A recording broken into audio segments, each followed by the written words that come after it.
Capítulo 5. Cuando salí del templo en pleno día, cosa que no me había ocurrido desde hacía muchos años, me di inmediatamente cuenta de que Tebas había cambiado mucho durante mis estudios. Lo vi al seguir la avenida de los carneros y al cruzar las plazas de los mercados. Por doquier reinaba una nueva inquietud y la indumentaria de la gente era más lujosa y complicada, y era ya imposible distinguir por los pliegues del traje y la peluca si era un hombre o una mujer. De las tabernas y las casas de placer salía la música de Siria, y en las calles se oían constantemente nombres extranjeros. Los sirios y los negros se mezclaban descaradamente con los egipcios. La opulencia y el poderío de Egipto eran infinitos, y desde hacía siglos ningún enemigo había hollado el suelo del país, y los hombres llegados a la edad adulta ignoraban cuanto hiciese referencia a la guerra. ¿Pero la gente era acaso más feliz? No lo creo, porque todas las miradas estaban inquietas. Todo el mundo llevaba prisa. Cada cual esperaba una mejora futura sin gozar del momento presente. Andaba al azar por las calles de Tebas. Iba solo, y mi corazón estaba henchido de angustia y de dolor. Regresé a casa y vi que mi padre Senmut había envejecido. Su espalda se había encorvado, y sus ojos no podían ya distinguir los signos sobre el papel. Vi también que mi madre Kipa había envejecido, jadeaba al caminar, y no hablaba más que de la tumba, porque con sus economías mi padre había comprado una tumba en la necrópolis situada al oeste del río. Yo la había visto. Era de ladrillos, con los muros adornados con las imágenes e inscripciones habituales.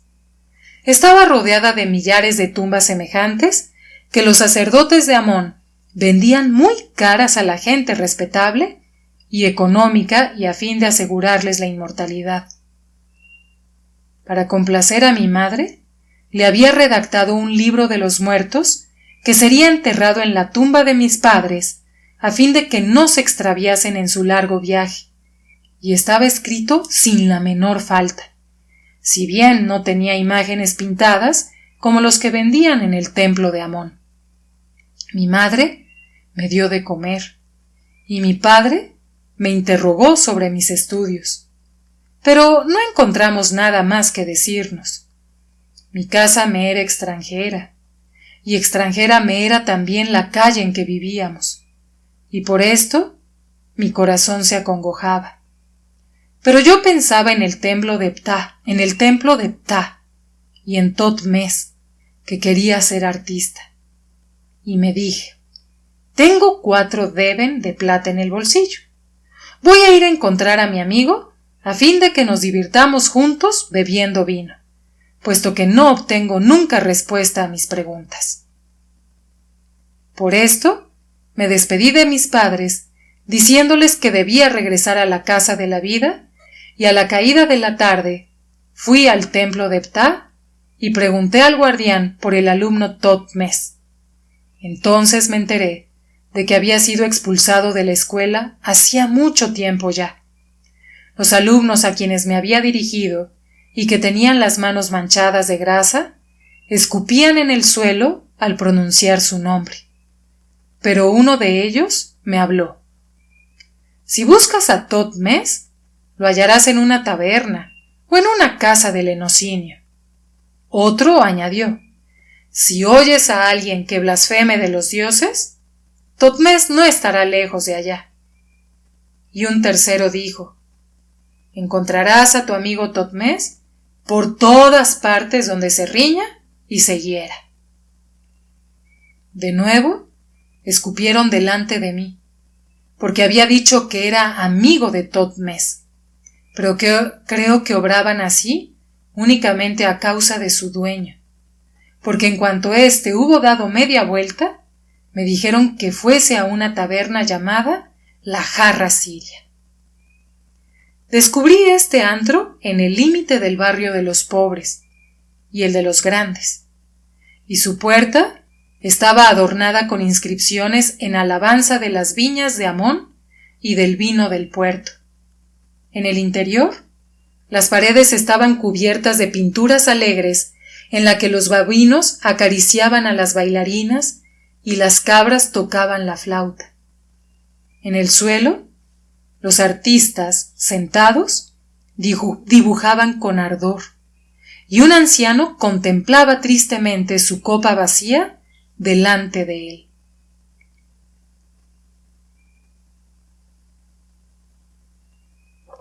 ¡Sinué!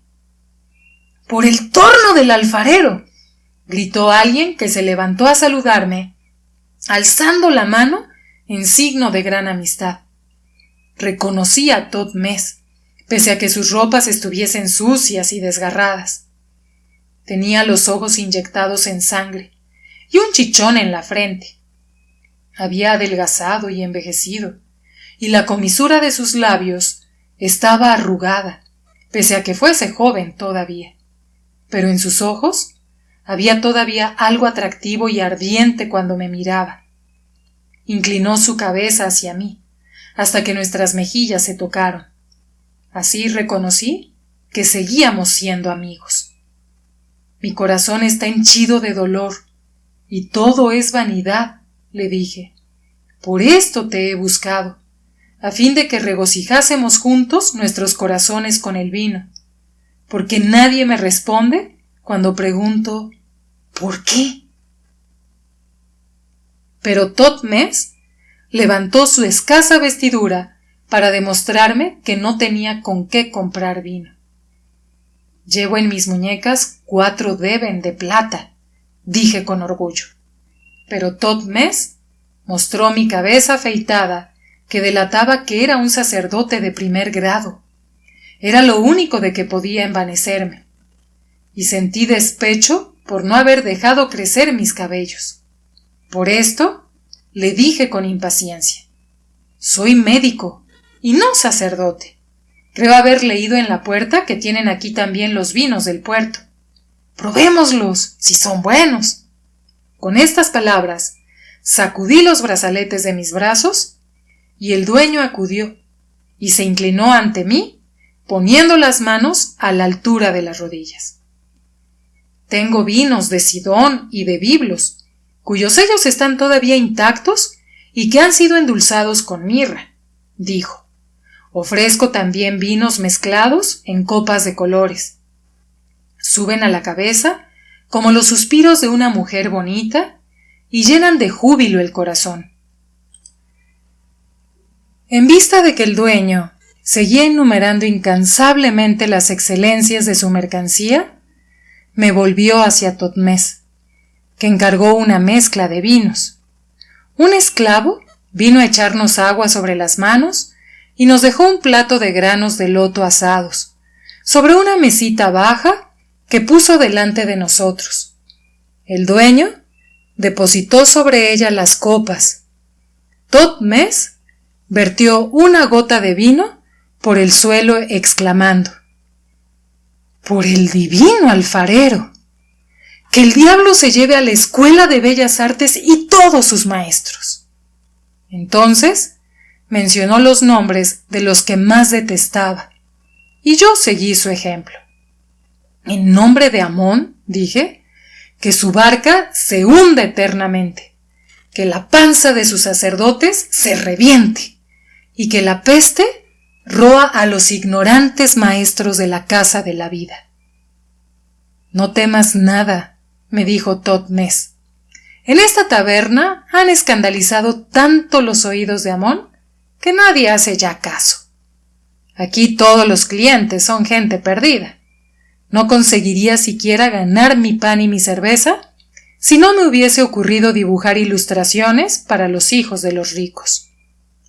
Me mostró un rollo de papiro cubierto de dibujos, y no pude menos que reírme, porque había dibujado una fortaleza defendida por un gato tembloroso contra unos ratones. Había también un hipopótamo que cantaba en la cima de un árbol. mientras un pichón trepaba penosamente por una escalera apoyada contra el tronco. Thotmés me miró, y sus ojos pardos sonrieron.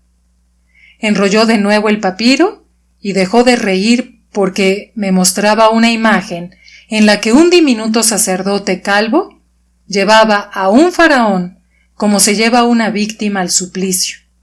En otro, un faraón pequeño se inclinaba ante la inmensa estatua de Amón. Viendo mi sorpresa, me explicó: ¿no es acaso justo? También los padres se ríen de mis imágenes porque son disparatadas. ¿Es tan ridículo que un ratón ataque a un gato como que un sacerdote arrastre a un faraón tirando de la correa? Pero los que saben comienzan a reflexionar. Sin embargo, no careceré de pan ni de cerveza hasta el día que los sacerdotes me hagan asesinar por sus guardianes en cualquier esquina. Les ha ocurrido ya a otros.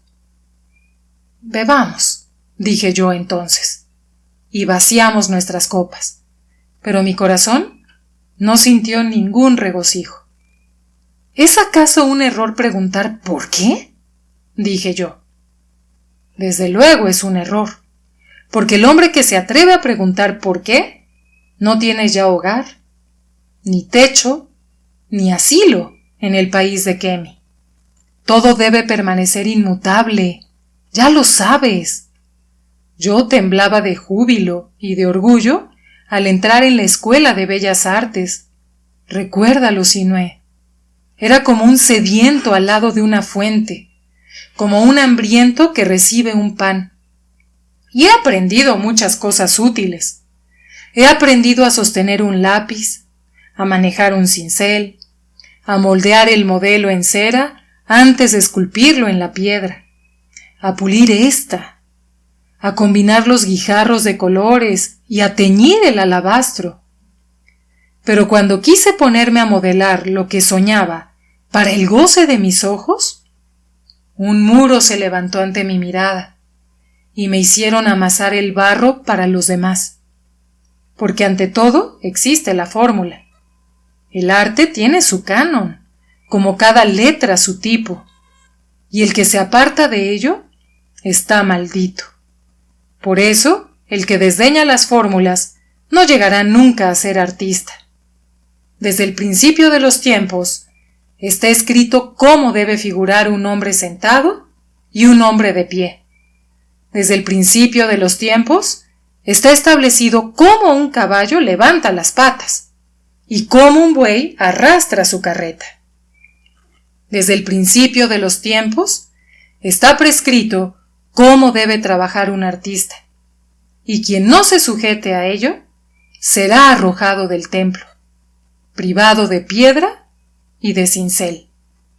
Oh Sinué, amigo mío, también yo he preguntado ¿por qué? Con demasiada frecuencia lo pregunté. ¿Por qué? Por este motivo, estoy aquí, con este chichón en la frente. Bebimos el vino, nuestro espíritu se aligeró, y mi corazón experimentó un alivio, como si hubiese reventado un absceso, porque no estaba yo solo, y Thotmés prosiguió. Sinué, amigo mío, hemos nacido en una extraña época. Todo se mueve y cambia, como el barro en el torno del alfarero. Las modas cambian, las palabras y las costumbres también, y las gentes no creen ya en los dioses aunque los teman todavía. Sinué, amigo mío, hemos nacido probablemente en la decadencia de un mundo, porque el mundo es ya viejo, puesto que han transcurrido ya 1000 o 2000 años desde la construcción de las pirámides.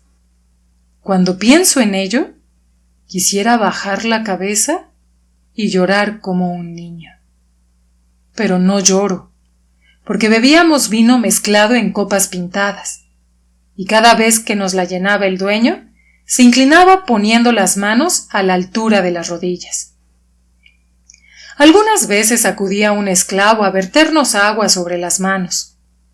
Mi corazón era ligero y rápido como una golondrina al principio de la primavera, y sentía deseos de recitar poemas y abrazar el mundo entero. «Vamos a una casa de placer», dijo Thotmés riéndose. «Vamos a escuchar música y ver bailarinas a fin de que nuestro corazón se regocije y no nos preguntemos más ¿por qué?». Entregué en pago uno de los brazaletes, recomendando al dueño que lo manejase con cautela, porque estaba todavía húmedo de la orina de una mujer encinta. Esta idea me regocijó en gran manera, y el patrón se rió también, y me devolvió un buen puñado de monedas, de manera que pude darle una al esclavo.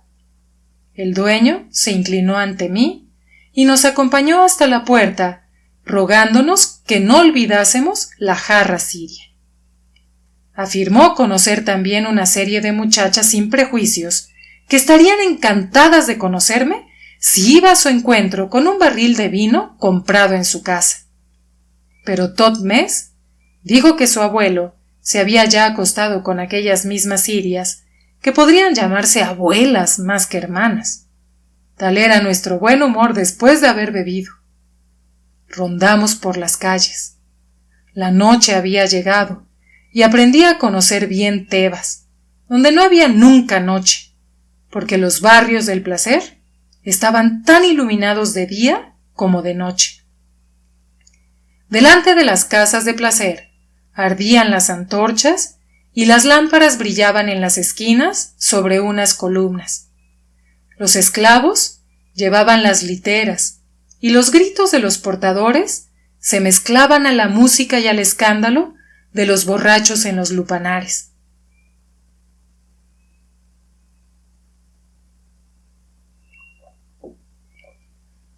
Pasamos delante de la taberna de Kush, en la que unos negros golpeaban con los puños o unas masas de madera unos tambores cuyo sordo redoble se propagaba a lo lejos. De todas partes llegaba una música siria, ruidosa y primitiva, cuya extrañeza rompía el tímpano, pero cuyo ritmo cautivaba y enardecía.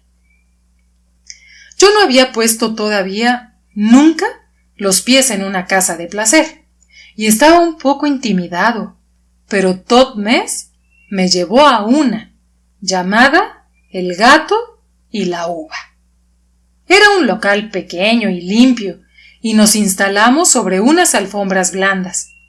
La iluminación era de un amarillo suave, y unas muchachas muy bonitas, con las manos teñidas de rojo, llevaban el compás de las flautas e instrumentos de cuerda. Al final del número, vinieron a sentarse a nuestro lado, pidiéndonos vino, porque sus gargantas estaban secas como la paja. La música volvió a empezar y dos mujeres desnudas ejecutaron una danza complicada que seguí con el mayor interés. Como médico, estaba ya acostumbrado a ver mujeres desnudas, pero sus pechos no saltaban, ni sus vientres y sus nalgas se estremecían con tanta seducción. La música me puso de nuevo melancólico sin que supiese por qué. Una linda muchacha puso su mano sobre la mía y se apoyó en mí, diciéndome que tenía ojos de sabio. Sus ojos no eran verdes como el agua del Nilo bajo el sol estival, y sus vestiduras no eran de lino puro, pese a que se descubriese su pecho. Por esto bebí vino sin el menor deseo de llamarle hermana, ni pedirle que se divirtiese conmigo. El último recuerdo que tengo de este lugar es el puntapié que me dio un negro en las nalgas, y el chichón que me hice al caerme en la calle. Me había ocurrido lo que me predijo mi madre Kipa. Yacía en el arroyo, sin una pieza de cobre en mi bolsillo, mis vestiduras laceradas. Thotmés me levantó y me condujo al embarcadero, donde pude apagar mi sed con agua del Nilo y lavarme el rostro y las manos.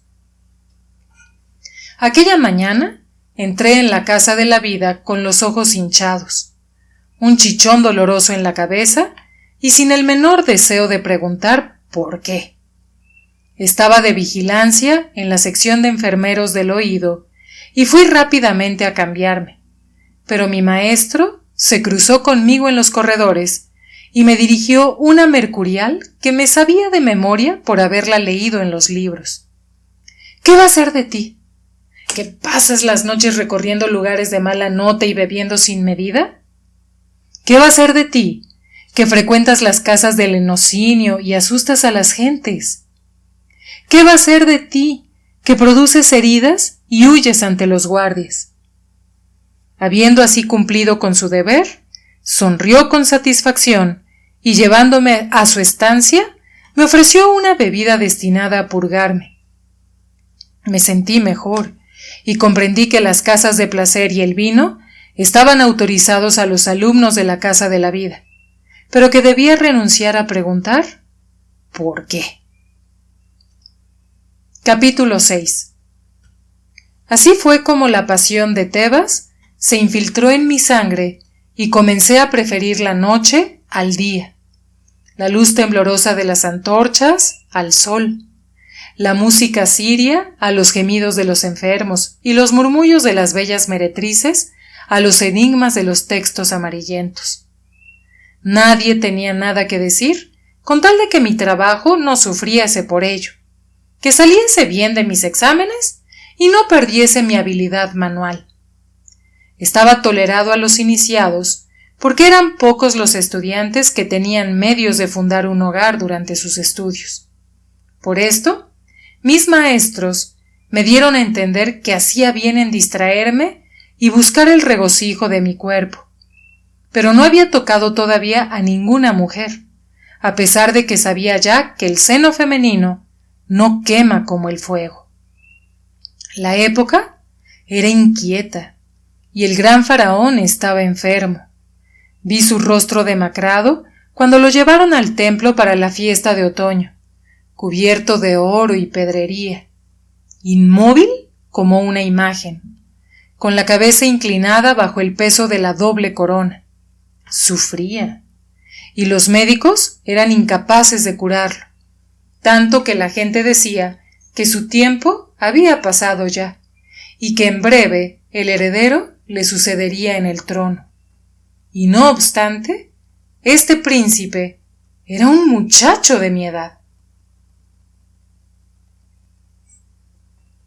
En el templo de Amón, los sacrificios y las plegarias se sucedían, pero Amón era incapaz de ayudar a su divino hijo, pese a que el faraón Amenhotep le hubiese elevado el templo más majestuoso de todos los tiempos. Se decía que el rey estaba enojado con los dioses de Egipto y que habían mandado un emisario a su suegro, el rey de Mitanni, implorando el auxilio de la milagrosa Istar de Nínive, lo cual era para Amón una tal afrenta que no se hablaba de ello más que en voz baja en todo el territorio del templo y en la casa de la vida. Llegó en efecto la estatua de Istar, y vi a los sacerdotes de barba rizada, con sus extrañas tiaras y sus gruesos mantos de lana, pasearla sudando por la villa de Tebas, al son de los instrumentos de metal y al sordo redoble de los tamboriles. Pero ni aun los dioses extranjeros pudieron, con gran júbilo de los sacerdotes, curar al faraón. En el momento en que empezó la crecida, el trepanador real fue llamado al palacio. Durante mi estancia en la casa de la vida, no había visto más que una sola vez a Ptahor, porque las trepanaciones son raras, y no estaba lo suficientemente versado para seguir de cerca las operaciones y los cuidados de los especialistas. He aquí, pues, a Ptahor, llamado a toda prisa a la casa de la vida. Se purificó cuidadosamente y tuve buen cuidado de hallarme cerca de él. Era calvo, su rostro estaba arrugado, sus mejillas pendían lacias y tristes a cada lado de su boca de viejo descontento. Me reconoció y sonriendo me dijo: ¿Eres tú, Sinue? ¿Estás verdaderamente tan versado, hijo de Senmut? Me tendió una caja negra donde guardaba sus instrumentos y me ordenó que lo acompañase. Era para mí un honor inmerecido que incluso un médico real hubiera podido envidiarme, y me di cuenta de ello. Tengo que probar la seguridad de mis manos, dijo Ptajor.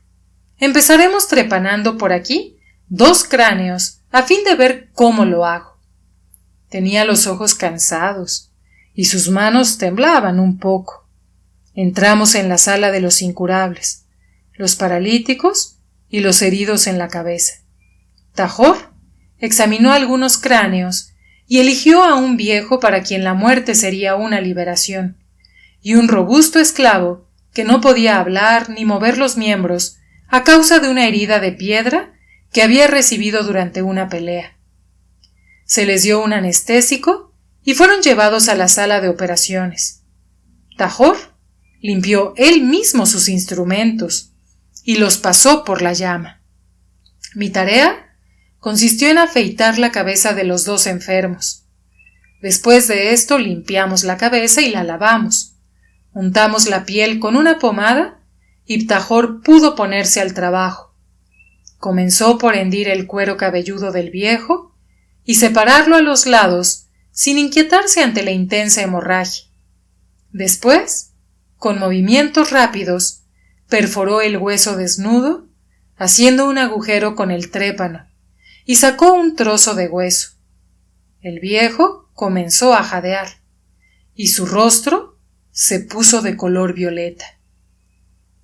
No veo ningún defecto en su cabeza, dijo Ptajor, volviendo a colocar el hueso en su sitio y vendando la cabeza después de haberla recosido.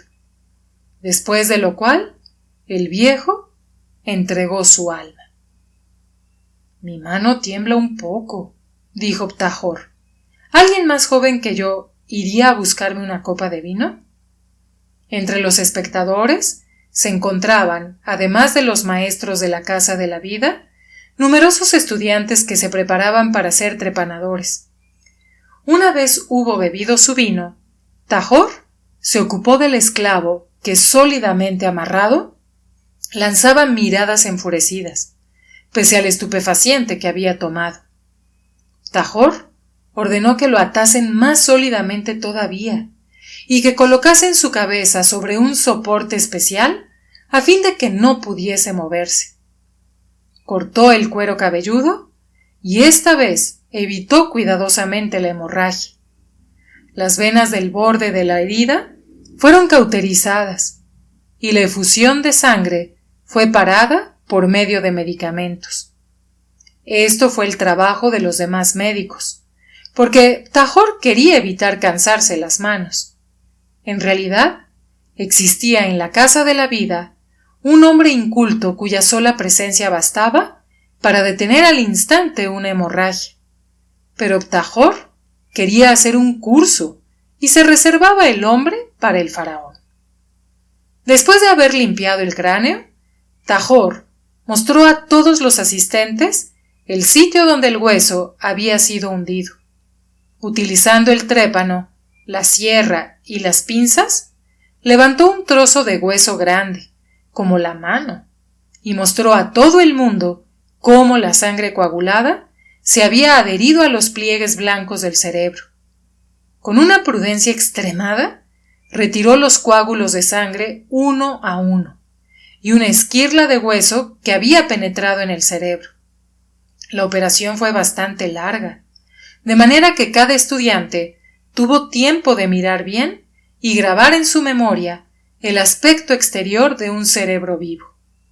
Enseguida, Ptajor cerró el agujero con una placa de plata que se había preparado, entretanto, con el modelo del hueso retirado, y la fijó con pequeños garfios. Después de haber recosido la piel del cráneo y cuidado la herida, dijo: «Despertad a este hombre». En efecto, casi había perdido el conocimiento. Se desató al esclavo, le vertieron vino en la garganta y se le hizo respirar algunos medicamentos fuertes. Al cabo de un instante, se sentó y empezó a lanzar maldiciones. Era un milagro increíble para el que no lo hubiese visto con sus propios ojos, porque antes de la operación el hombre no podía hablar ni mover sus miembros. Esta vez no tuve que preguntarme por qué, ya que Ptajor explicó que el hueso hundido y la sangre vertida en el cerebro habían producido aquellos síntomas visibles. Si no muere en el plazo de 3 días, podrá considerársele curado, dijo Ptajor, y dentro de 2 semanas podrá darle una paliza al hombre que le fracturó el cráneo. No creo que muera. Después dio las gracias a todos los que habían asistido y mencionó incluso mi nombre, a pesar de que no hubiese hecho más que tenderle lo si necesitaba. Pero yo no había adivinado su intención al encargarme esta tarea. Al confiarme su caja de ébano, me designaba para ser su ayudante en el palacio del faraón. Durante 2 operaciones, yo le había tendido los instrumentos. Era, por consiguiente, un especialista que le haría mucho más servicio que cualquiera de los médicos reales al asistirlo en una trepanación. Por esto, mi sorpresa fue grande cuando me dijo: «Bien, henos ya dispuestos a trepanar el cráneo real. ¿No es verdad, Sinue?».